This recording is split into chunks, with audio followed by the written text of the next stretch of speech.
from a beauty queen. I met Anastasia Lin, Miss World Canada 2003, in a human rights assembly. She's an Iranian human rights activist. She had this glow on her, and everyone was listening to her so attentively. I guess that's when the seed was planted, that one day I want to be a beauty queen like her, and speaking about important issues. She had asked me how she could advance her cause, condemning the Chinese Communist Party for their human rights abuses. And she was an attractive young lady, intelligent. I told her Miss World might be her ticket to advancing her mission because of their motto, beauty with a purpose. Eventually, I worked up the courage. Didn't tell my parents. I submitted an application to Miss World Canada, and I was selected as a finalist in the national pageant. A university student, actress, and human rights activist.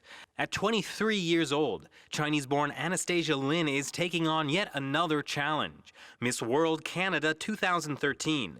But it's not just the title she's after. My platform is religious freedom. Although I only got second runner-up, I made a lot of good friends. I was a little disappointed, but I started to see how this pageant thing is going to be a great way to get my voice heard. Well, we first got to know Anastasia right after the first time that she competed in the Miss World Canada pageant. She was a university student and she was doing a summer internship. We said, well, we have a guest room, why don't you come live with us? We have a mutual interest in China, human rights. I studied Chinese history, politics, and foreign affairs, and researched the persecution of Falun Gong quite a lot. So we had that in common. The way that she expressed that passion was through her films, in which she played these roles, and she would sometimes sort of sit down and interview people who had lived through the kinds of experiences that she was depicting. She always insists, I'm an actress, I'm not a subject matter expert. I still wanted to use the pageant system to be a voice for people suffering in China. So in 2015, I entered again. And this time, I am going with a completely different mentality. Of course, there's loads of preparation, like, of course, getting my nails done is one. And dresses. I need dresses. Because like for the entire beauty pageant, you need more than one dress. Like a gazillion cocktail dresses and 3 evening gowns at least. It's really crazy and I have to lose weight. So from today on, I'm not gonna eat. I'm nervous, but really excited. Good, hand right up and rest. I have no idea what's gonna happen. So,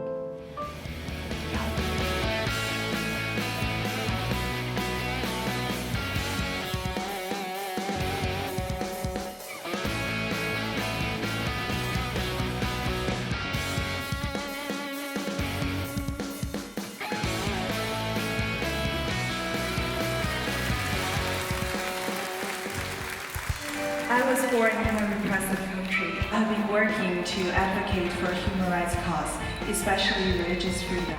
So I believe that I should use my liberty to advocate for theirs. Thank you very much. Congratulations, ladies. So when you're standing up there and they start calling names, third runner-up, second runner-up, when I get to first runner-up, that's when you don't want to hear your name. And they call the other girl's name, and I was like... Ladies and gentlemen, your Miss World Canada 2015 is Anastasia Lin. I was like, this is wow. And my mind did go blank. I'm Miss World Canada. And then she placed the crown on my head. I felt this very warm energy from top down. And I was like, this is real. I felt like this huge door behind me closed, and there's this door in front of me that opened. It's like a new journey. I just felt this huge responsibility, this huge weight that dropped on my shoulder.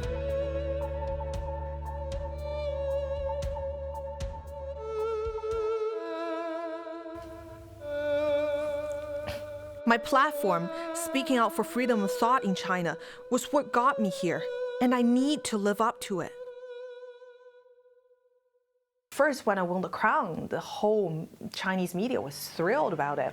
My dad told me that there were TV station and newspaper back in my hometown that wanted to interview him. There was news on the internet, a lot of it. And then I think that they started to do some digging and find that, oops, maybe she's not what we really want to promote. It became clear very fast that the Chinese government just wanted me to shut up and stop talking about their human rights violations. And they were pressuring my dad to make it happen.